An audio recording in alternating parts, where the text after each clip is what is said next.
Hello YouTube, welcome back to my first Alliance War video for Season 38 while I'm in SSX. So I'm going to put War 1 and War 2 together, like I said in my community post that I did the other day. War 1 I had a few fights, quite a few of them were Quake, so I'm going to be speeding them up anyway. It was literally just going to be a really short video, so I decided to put both together. In both of the teams I use for this war, I end up having one sort of like pre-fight champion as well. So on the thumbnail, I'll probably just show the only attackers like that actually do any form of attacking in this sort of scenario. But we're going to come up into this first fight here, Path 9 against this Gore. Now, I spoke to the officers. Unfortunately, they didn't respond to me, so I just made my own decision. But I was unsure whether to do suicides or not suicides for this fight, just to make it a little bit quicker with Quake. Yeah, apart from that, it's just pretty simple. I've not faced many Gores, but I'm pretty sure it should be relatively simple. My first fight here, so I don't die. It's pretty much the only reason why I'm using this invuln. I'd waited till all of my fights were available at one time to just use one boost and get it through and done. So you're going to see here just pretty normal, any bog standard Quake sort of gameplay. There's nothing special to this, especially seeing what some of my past Alliance mates like Alex Quakeoni and some people like that can do. I'm a pretty bang average standard Quake player, but she just gets fights like this done, and they assigned me this, so I'm going to get it done. I can understand why Null's here. A few hits into the block and whatever else, and he'll start putting debuffs on you. Then he gets the Fury, and then he's just going to do a lot of damage, because I don't think there's any champion that's completely like immune to all of his debuffs that he puts on. So I can fully understand the logic and wanting to put him here. From what I remember of Next, it's been obviously a good time since I've really looked into them or anything. But from what I remember, there were an Alliance with really, really high Alliance quest, like prestige rating. So that's just what it was. Here you can see that little skip screen. And that was just for me putting on the recoil tree or the ouches or whatever people want to call them. Here I was told to put the Odin pre-fights onto Havoc. Going forward, I don't think I'll put them all on him. I think I'll only use the shock one, for example, because Havoc, Nimrod has a fight in Section 2 as well. But you see there, back out, do my normal thing, go back to the home screen, because I don't trust this game when it comes to pre-fights. Do not trust it. Won't ever trust it. Just putting them on and going into a fight, it's not worth it, because it's probably not going to help. Here, I'm just looking for the 12% tech boost. Again, I'm just wanting to make sure I get my fights done, safe as I can, nice and easy. I'm not the biggest fan of using Nimrod personally, especially against the Havoc. But these want me to use him. They've assigned me Nimrod. I used to refuse to do this with Nimrod in GT40. I used to actually kind of stamp my feet a little bit and tell them that I wanted to use Warlock. And that is no representation of why I decide to not parry a few of the attacks. That was just me playing basically with my feet and being just a top bot. But you can see there, one special 2, even from only this rank 3 Nimrod, not fully boosted, anything like that, and we've managed to get to the point of he's pretty low on health already. So now we're just going to take our time, get back up to the special 2, make sure we keep armors on us, and once we can get back up to there, and we're safe from the detonations, we're just going to throw this and finish this Havoc off. So, doing the fight now, I regret being such a bozo before and telling GT40 to not do that happen and they can plan something else around me. But it's just your comfort factor. If you're not comfy with a fight and you don't want to do it, the officers assign it based on what they think is the best matchup. So if you're not comfy enough to do that, then you have to raise that to them, or else that's, in the nicest respect, that's your fault. If you don't go to them and tell them that you're not happy with it, you're the one then that sort of has to deal with the consequences of that if something goes wrong. because they can advise you, they can help you, they know the way they intend the fight to go, and it's a pretty thankless job. I've said it so many times. Being an officer and doing any sort of planning for war is tough. So it's just what it is. Here, I was kind of waiting for Sauron to kind of just give me a second and dash back, but he just decided he didn't want to. So while we're in the bleed phase here, with the one-eyed open, I don't hit him while he's stunned, and that's as quick as that fight goes. So that's lovely. That's what we like. And this next fight here, which is my final fight of this war, sadly, again, I don't mind this at all. I'd rather do as much or as little as what I need to. If I need to be a specialist player and bring in certain champs for certain fights and just things like that, I have no bother doing that. Here I left on the full suicides because of Mr. Fantastic's physical resistance, and I kind of wanted to get the fight done. However, what you're going to see is, and I completely forgot about doing this with full sort of recoil trees, suicides, ouchies, whatever you want to call them, on Quake, it's just how much damage she actually takes from having them fully on. Rather than just having the bleed like most people just leave on, and then after the bleed expires, you've got no more punishment. You can see here that Quake's health is just dropping. We're a minute into the fight, and he's almost at 50%, so there's no danger of a timeout. If there's any danger of a timeout, I've done something completely wrong. And I'm just going through the motions, getting this Mr. Fantastic down. And it just takes some time, which is the reason why I said I wanted to speed up these videos, especially the Quake gameplay. Because most people since 2018, 19 aren't bothered that much about Quake anymore in the gameplay. She's just a pretty stock, steady, safe attacker, especially if you can use her reasonably well. She just kind of gets around a lot of matchups, and it's pretty much as simple as that. But yeah, you can see there the suicides damage. I was pretty much full health when I went into that fight. If I wasn't, I'm pretty sure I was. And I ended up on 50%. So yeah, pretty crazy. Anyway, the way this war finishes, you can see here, I'm just looking at the screen at the time we're doing it. We do end up winning.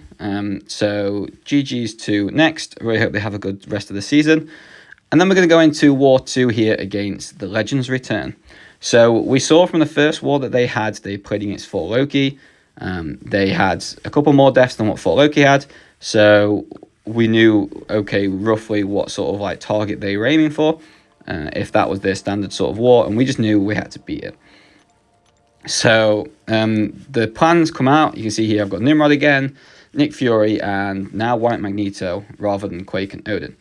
So there's actually going to be something in this war, and I'm going to say to people with the keenest eye to see if they spot and see if they notice. I'm going to leave it to people in the comments to actually say if they can notice what I'm talking about. But something happens in this war, something specifically changes. So let's see if people notice. Anyway, assignments here. The first assignments that came out, again, going back from what I said before, a fight came out that I wasn't quite comfortable with taking. So I said it to them, not happy with this, not keen on doing this fight. It just seems like to me, with my play style and the way that I've done it, I've not had any experience with it before, it's probably going to be a death. So I asked them if we could change, and we changed it up. So here now I'm doing this Tigra with Nick Fury. The original plan is that I was going to do it with Mr. Fantastic, but again, I asked if that could be changed, so we got it changed. The one thing that I did notice about this alliance is that they aren't running Mystic Dispersion, if I remember rightly. No. They definitely didn't have, well, this person especially, didn't have any Mystic Dispersion on whatsoever. So when I went into this fight, I put on the 20% and whatever else to get this fight done in Section 1. It's my only fight in Section 1. And I was just sat here oh, okay, I've probably way over boosted for this now then. Because Tiger doesn't have any benefit to the nodes apart from the backboard brawler thing. And you can see here that in less than a minute, the fight was done. I didn't even lose 1% health, and that's about as simple and as nice as it gets. So here I just have to run up to iHulk and put on a White Magneto pre-fight. At this point, I was actually in a fast food restaurant, and I was doing these fights while everyone around me was eating and having a laugh. So I just got that done to make sure I didn't hold anyone up, and then put the pre-fight on, and then put my phone away. I didn't need to worry about it anymore until the next day. and that's just the way it worked out. So I actually have a few of these 30% in the overflow right now, as you can see from the +2. So I decided to use one in this war, and this war and these next few fights for me were a huge rush. Basically, I just found out that I'd got like some injury, looked like some bite of some sort. Went to the hospital, doctors thing. Turned out to be like this spider bite that could be infected or something. So it was just one of them things. And I was like, look, the doctors have sent me off to the hospital. My signal's going to be pretty poor. I'm just going to blitz through these section 2 as quick as I can. I'll try and get the solos as much as I can. I just want to get them done so that if anything happens and for whatever reason I can't get out in a few hours and my signal's still terrible, I'm not holding anybody up or like screwing anybody over sort of thing. Because this was meant to be done with a rank 4 Nimrod that was assigned to it. But obviously, again, that then couldn't happen because I just needed to kind of get it done. So I'm going to throw this first one here. I completely forgot about the power sting, so I took that huge burst of damage, and at that point I was like, okay, I need to wake up. APOC here throws that special 1, and you can see here he's lost quite a lot of health. This is a rank 4 APOC. It does have 200 and something K health pool. It's pretty beefy. Normally on a fight like this, I'd probably try and dex fully the special 2, but I just decide to just take it for the most part into the block. I'd rather be safe rather than sorry. Like I said, at this point I was kind of like sat outside, ran out of the doctors, chunked in the car, and did these fights before I started driving or anything when I was parked up in the car park, and I just wanted to get them done. So here I completely messed up that special 2, or else this fight is probably already over. You can see here I didn't put suicides back on. I was just in that much of a rush, just because I wanted to make sure I got through it. And I was going into path 4 in section 2, so I didn't want to put them on for this fight and then not have them take them off for the next fight and then put them on for the last fight again. So I just decided not to. Here I'm going to just kind of play around the power sting again, wait a second, try and build up a few armors. I'm going to go into the protocol here now, so as soon as I throw this special 2, it's just going to do so much damage to this APOC, and he drops dead. Thank God.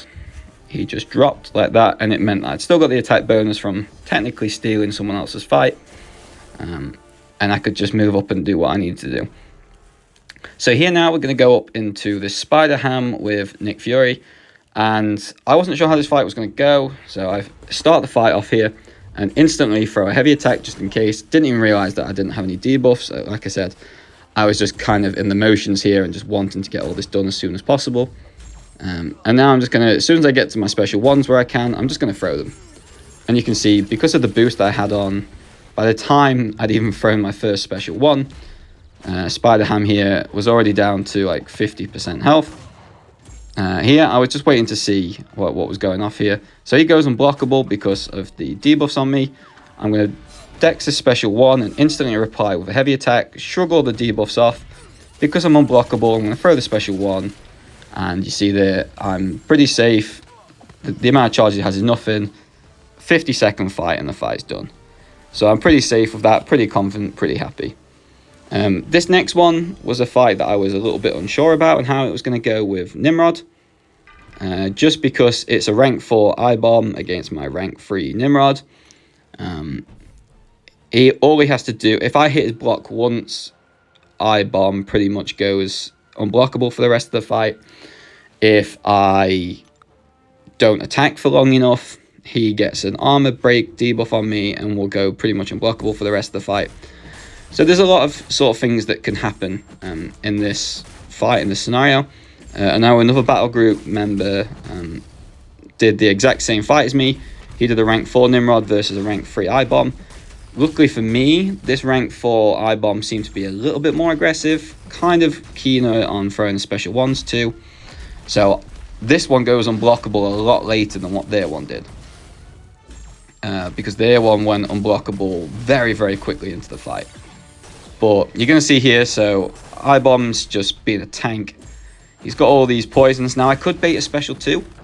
It's not like he's going to do anything in here. Look, the urge to hit his block, to try and force him to do anything was so real.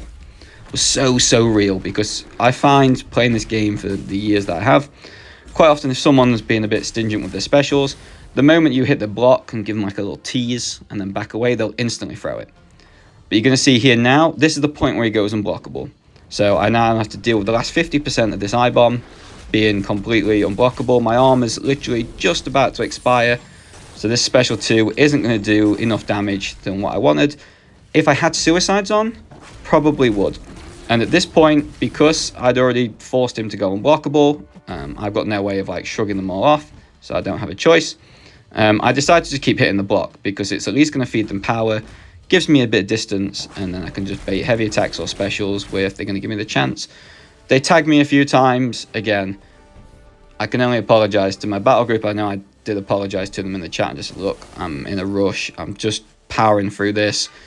I've got to go, and because the hospital and the doctors seem to be quite cautious of it.